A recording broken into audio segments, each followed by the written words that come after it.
It's the Brad and John Show. It is the Brad and John Show. This is the B block, which means we start at right around 7:20 or so. It's 7:23, so we're a little bit late this morning. This is the block that we do on the Brad and John Show, which is, by the way, run live 7 to 8 o'clock on Westplex Talk, KSLQ 104.5. And it's fighting against the Lutheran Church, but that's a whole nother story. Okay, John, I got so much stuff. You know what we're going to do? We got to go right into it. Are you ready? I can't wait. It's time for Brad's Top 3. It is. It's Brad's Top 3. I'm not going to wait for the ladies to sing 3 times or 2 times, whatever they do. Well, maybe I will. Oh, they did it. Okay, once again, number 3. It's number 3. Number 3 is John and I. It's interesting because of the fact that number 3 and number 2 are both corrections from yesterday's show. We talked about the fact that the prospective mayor of New York City has said all sorts of crazy stuff. And you mentioned it was a jihad. The word we were looking for was intifada. Intifada. Oh, okay. Yeah, what's the difference, Brad? Well, intifada, as I understand it, is different from jihad. Jihad is like sort of like specialization. You're trying to, kick somebody's butt, but in intifada, you're trying to kick everybody's butt that's not a Muslim. And this was the story that happened on Meet the Press with Kristen Welker, where, and matter of fact, I've heard all sorts of different talk shows talk about this. 3 times she asked him directly, because there's a quote he has made that he is for global intifada, which essentially means, to a certain extent, they want to stamp out the Jewish people all over the world. Which, if some people would say that's not the true meaning of it, but if you read between the lines, that's what they're saying. They're saying they're getting rid of the disbelievers from the river to the sea, right, Brad? Well, that's just part of it. See, what's so funny about that, John, is that all these people were chanting that when that was the big deal, from the river to the sea.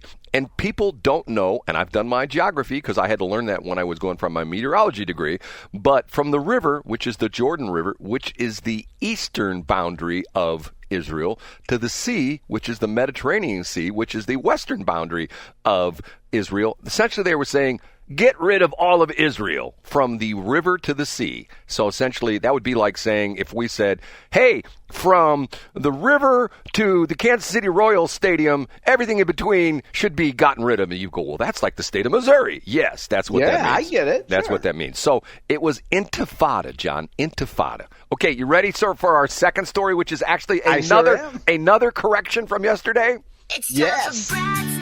It's time for Brad's number 2. Yes, girls. It's time for Brad's number 2. You and I both should be chastised for this because we talked about, and matter of fact, at one point in time, and I'm not going to rag on you, John, because we were both wrong on this, but I asked you, where was the PrideFest? And you said you thought it was on Manchester. They put up some fencing and stuff like that so you could stay within like the Manchester area, right? Yeah, in the Grove, right? It was downtown. Well, the PrideFest parade was downtown, yeah. No, the whole PrideFest was downtown because of the fact that after I did the show yesterday, I get in my car and I usually make my schnooks run because I gotta go have a bagel or something like that. And I was listening to 97.1 and they were talking about their studios are downtown and they were talking about the fact they were taking down the barriers from the PrideFest. And I thought to myself, oh, John and I are stupid. The PrideFest was downtown. You're right, Brad. I'm sorry to interrupt, but you're right. I just looked it up. It was in the park surrounding Soldiers Memorial and near City Hall. Right, which is a block away from the Odyssey Studios there at KMOX and 97.1. So it wasn't in the Grove. It was downtown, right? Yeah, and all the violence happened in the Grove. Right, but there's more stories about that this morning. Once again, I find this so interesting. Like we talked about yesterday, the Grove regulars are saying, it was all these people coming from outside. So I'm going like, okay, so aren't you people in for inclusion? I mean, Yeah, and the headline from the Post-Dispatch is, police blame leaders in the Grove for Pride weekend violence there. Right. And so that article goes into detail, Brad, about exactly what you referenced is, while Pride might have been, the official Pride Fest might have been downtown, all the parties and the after parties and the drinking and whatever that goes on at Pride Fest all happened in the Grove. Yeah, and once again, they were complaining about non-gay young people. Wasn't it one deal? Wasn't that the crazy story that the guy had a rifle slung on his shoulder and he was... Yeah, through his belt. Now, Brad, you know what? I don't mean to step on story number 2 here, but what's unique when I read all these stories, nobody mentions the demographics of the outsiders that came in and ruined Pride. Do you reckon they were Asian females? No, they were young dudes, right? Were they? Do you think maybe they were they Polynesian? Do you think, or do you think maybe they were Norwegian? What do you think was the demographic of the young people that came and ruined PrideFest? I think they were Antarcticans. How's that? Yeah, I think they probably were, right? They had very pale skin. So I could say something, but I won't. Okay, so the whole thing is I don't see. I don't get certain things. I mean, I'm an old guy. I'm 90 years old. I've seen World War II.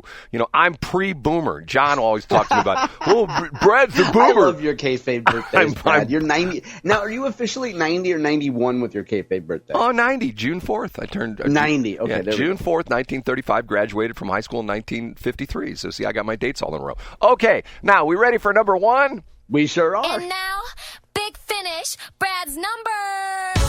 It is number 1, and it is number 1, and it's going to be a number 1 like we've never done before, a number 1 like we've never done before. I am calling a phone number right now. Oh, I know who it is, Brad. And we'll see if he answers. See if he answers. Hello? Is Mark there? Hold on just a minute. Thank you. Hey, Brad, ask him for an update on his Trump administration application if he wants to go work for President Trump. I think they're getting Mark. We got a ton of attention to that last time. Was that Brad. a wife that answered? Somebody answered. Sounded like a woman. Maybe it was a kid. I don't know. We're calling Mark McCloskey. Come on, Mark. Should I? He's walking from the gym, Brad. Should I hang up and call back? No. Do you hear me? He's probably walking from the gym. I hear that, but I don't hear anything. I hear him in the background. He's finishing up a set of deadlifts, Brad. Is that the plates clanging together? Yeah, it's what Hulk Hogan called clanging and banging. Clanging and banging. Well, I don't hear anything. Should we hang up and try again? No. Yeah, maybe. Or we could talk while we wait for him. Hey, Mark. Mark, do you hear me? Hey, Mark. Hi. Hey, Mark, do you hear me? Yeah, I sure can. You know who this is? This is your buddy, Brad Hildebrand. Yeah, I figured it was you, Brad. Hey, you're on the air right now, along with John Combest. Although you can't hear John, I can hear John, but you can't hear him. And we are calling because of the fact that, once again, why do I call you, Mark? It's not my birthday, so I haven't got a clue. Because you're the man in the news. You're the man in the news. You were all over the news yesterday. So instead of just talking about you, we decided to talk to you. How's that, John? Or Mark?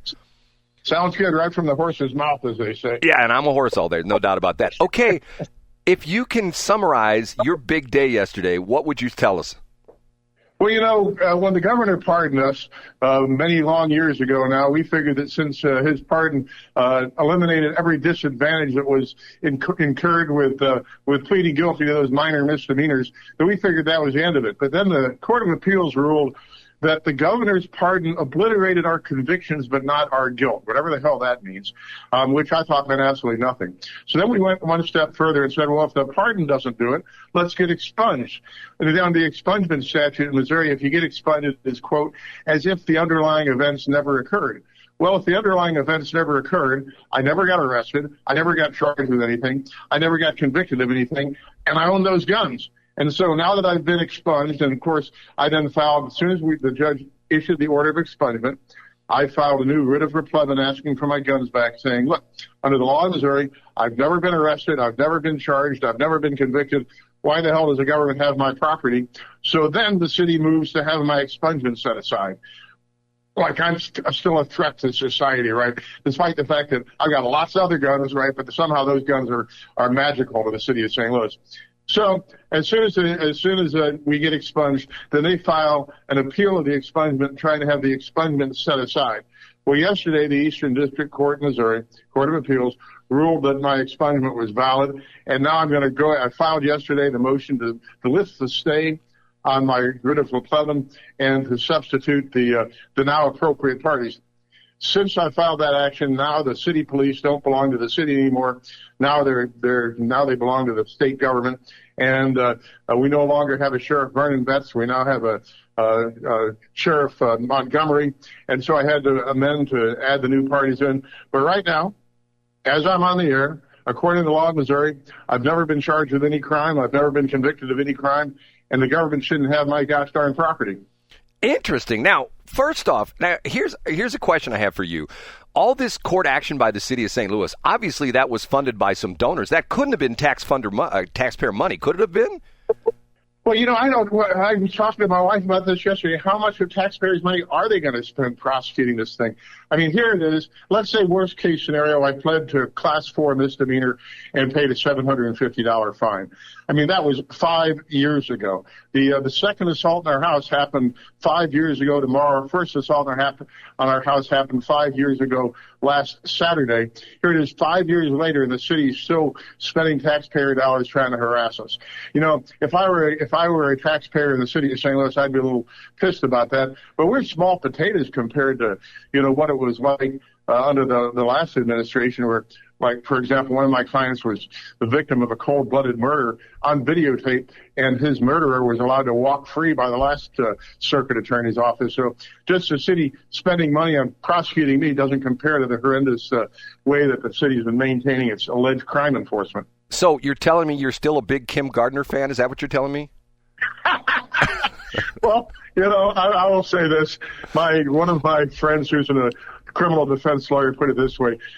English is Kim Gardner's second language, and she doesn't have a first one. Oh, jeez, Louise. Okay, excuse me for a minute, Mark, because I got to do a little translation. John, what did you want me to ask him again?